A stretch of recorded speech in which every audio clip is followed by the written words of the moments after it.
Dumalaw nga sa wake ni Lola May ang bunsong anak ni Nora Honor na si Kenneth.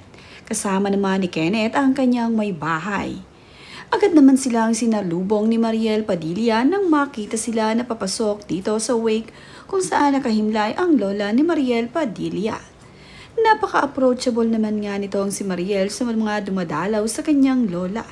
Siya nga mismo ang sumalubong dito sa mag-asawa.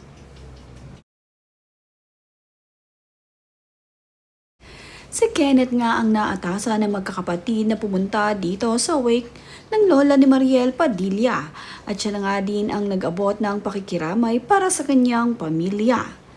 Makikita naman nga na nagdala ng bulaklak itong si Kenneth at ang kanyang asawa na si Samantha at makikita rin dito at naintriga rin ang mga netizen kung bakit ang nakasulat nga raw sa mga bulaklak ay ang pangalan ng apat na magkakapatid. Wala nga rito ang pangalan ni Ian De Leon.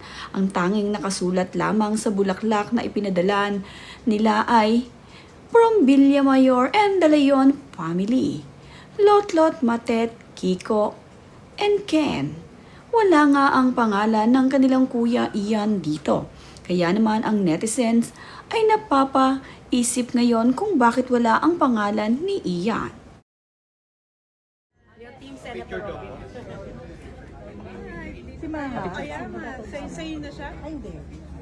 Nag-resign, hindi pa sa ibang Sige.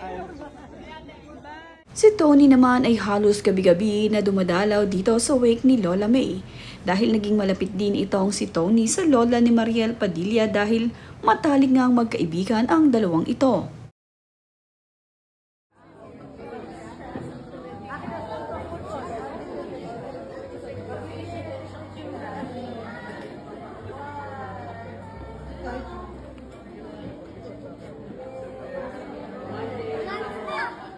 Si Rufa Gutierrez ay dumalaw rin dito at makikitang kakwentuhan niya itong si Senator Robin Padilla at itong si Dulce.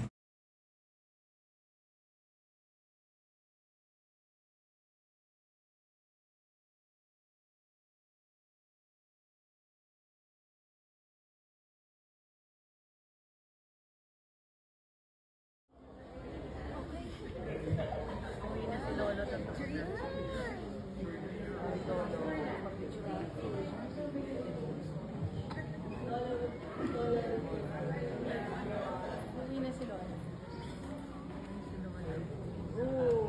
Sa 40th day ako naman. Sa bahay na lang yan.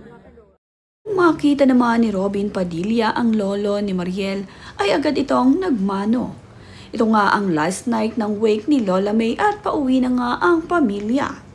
Makikita nga dito na dala-dala ng kapatid ni Mariel Padilla ang urn ng kanilang lola dahil iuwi na nga nila ito at magpapahinga na nga sila. Ito nga ang last night ng wake ni Lola May. Ito namang si Robin Padilla ay makikita na kinukuhana ng video ang kanyang asawa na si Mariel Padilla habang ito nga ay kausap itong si Dulce. Naihatid na nga sa huling antungan ang lola ni Mariel Padilla na si Lola May at ibinahagi naman ni Mariel Padilla ang larawan kung saan suot-suot nga niya ang napakagandang necklace nitong si Lola May.